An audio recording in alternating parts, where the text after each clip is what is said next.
YCP హయాంలో మద్యం రవాణాను అడ్డుపెట్టుకుని కూడా ఆ పార్టీ నేతలు కోట్లు కొల్లగొట్టారు. వైసీపీ కీలక నేత బొత్స సత్యనారాయణ మేనల్లుడు, విజయనగరం జిల్లా పరిషత్ చైర్మన్ మజ్జి శ్రీనివాసరావు, మాజీ MLA Dharmavaram YCP in charge Kethireddy Venkatramireddy, మాజీ మంత్రి కారుమూరి నాగేశ్వరరావు తనయుడు, గత ఎన్నికల్లో ఏలూరు లోక్సభ స్థానం నుంచి పోటీ చేసి ఓడిన కారుమూరి సునీల్, చిత్తూరు వైసీపీ ఇన్ఛార్జ్ ఎర్రచందనం స్మగ్లర్ విజయానందరెడ్డి వారి సొంత సంస్థల పేరిట ఈ దోపిడీకి తెగబడినట్లు విజిలెన్స్ అండ్ ఎన్ఫోర్స్మెంట్ విచారణలో తేలింది.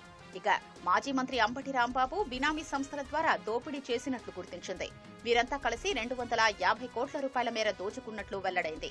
ఈ వ్యవహారంపైన 1-2 రోజుల్లో కేసు నమోదు చేసి సిట్కు అప్పగించనున్నారు. ఆ కేసులో వీరందరినీ నిందితులుగా చేర్చే అవకాశం ఉంది.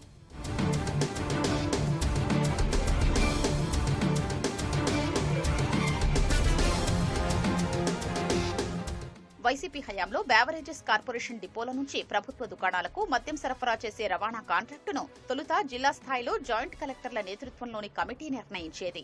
ఎంపిక చేసిన సంస్థలకు ఒక్కో మద్యం కేసుకు 13 రూపాయల చొప్పున చెల్లించేవారు. ఈ విధానం దోపిడీకి అనుకూలంగా లేదని భావించిన వైసీపీ ముఠా రవాణా కాంట్రాక్టును కేంద్రీకృతం చేసింది. బేవరేజెస్ కార్పొరేషన్ స్థాయిలోనే కాంట్రాక్టు ఎంపిక జరిగేలా నిబంధనల్లో మార్పులు చేయించింది. రాజ్ కెసిరెడ్డి, తూకేకుల ఈశ్వర్ కిరణ్ కుమార్ రెడ్డి వారి ముసుగు సంస్థ అయిన సిగ్మా లాజిస్టిక్స్ ను తెరపైకి తీసుకొచ్చి కాంట్రాక్టు దక్కేలా చేసుకున్నారు.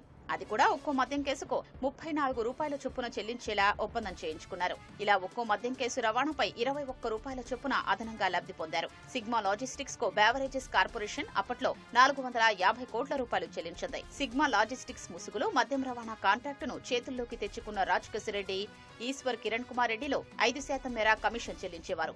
నాటి ప్రభుత్వ పెద్దల ఆదేశాల మేరకు వివిధ జిల్లాల్లోని వైసీపీ ముఖ్య నేతలకు ఆయా ప్రాంతాల్లో మద్యం రవాణాను సబ్ కాంట్రాక్టులకు ఇచ్చేశారు.